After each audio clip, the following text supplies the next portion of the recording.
एक संत थे। वे एक बार वृंदावन गए। वहाँ कुछ दिन घूमे फिरे, भगवान जी के दर्शन किए। जब वापस अपने घर लौटने का मन किया तो सोचा कि भगवान को भोग लगाकर कुछ प्रसाद लेता चलूं। संत ने कुछ लड्डू खरीदे। वे मंदिर गए, प्रसाद चढ़ाया और आश्रम में आकर सो गए। सुबह ट्रेन पकड़नी थी तो सुबह वे ट्रेन में चढ़ गए। कुछ घंटे बीत जाने पर उन्हें भूख लगने लगी। संत ने लड्डू खाने के लिए डिब्बा खोला तो देखा लड्डू में चींटियां लगी हुई थी। उन्होंने चींटी को हटाकर एक दो लड्डू खा लिए। बाकी बचे लड्डू का प्रसाद बांट दूंगा यह सोचकर रख दिए। पर कहते हैं ना कि संत का हृदय मक्खन की भांति कोमल होता है। बेचारे संत को लड्डुओं से अधिक उन चींटियों की चिंता सताने लगी।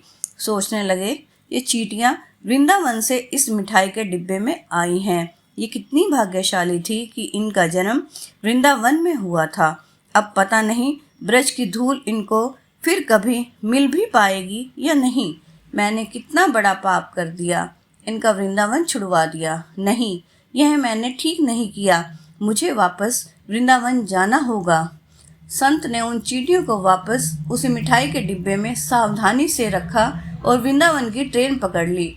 उसी मिठाई की दुकान के पास गए, डिब्बा धरती पर रखा और हाथ जोड़ लिए और कहने लगे कि हे प्रभु, मेरे भाग्य में नहीं कि तेरे ब्रज में रह सकूं, तो मुझे कोई अधिकार भी नहीं कि जिसके भाग्य में ब्रज की धूल लिखी हो उसे दूर कर सकूं। दुकानदार ने देखा तो उनके पास आया और बोला, महाराज, चींटियां लग गई हैं तो कोई बात नहीं, आप दूसरी मिठाई तुलवा लो। संत ने कहा, भैया, मिठाई में कोई कमी नहीं थी, इन हाथों से पाप होते होते रह गया, उसी का प्रायश्चित कर रहा हूँ। दुकानदार ने जब सारी बात जानी तो संत के पैरों के पास बैठ गया और भावुक हो गया। उधर संत की आंखें भी गीली हो रही थी। बात भाव की है, बात उस निर्मल मन की है, बात ब्रज की है, बात मेरे वृंदावन की है, बात मेरे कृष्ण की है। समझो तो बहुत कुछ है, नहीं तो बस पागलपन है, बस एक कहानी है। राम राम जी, हरे कृष्ण।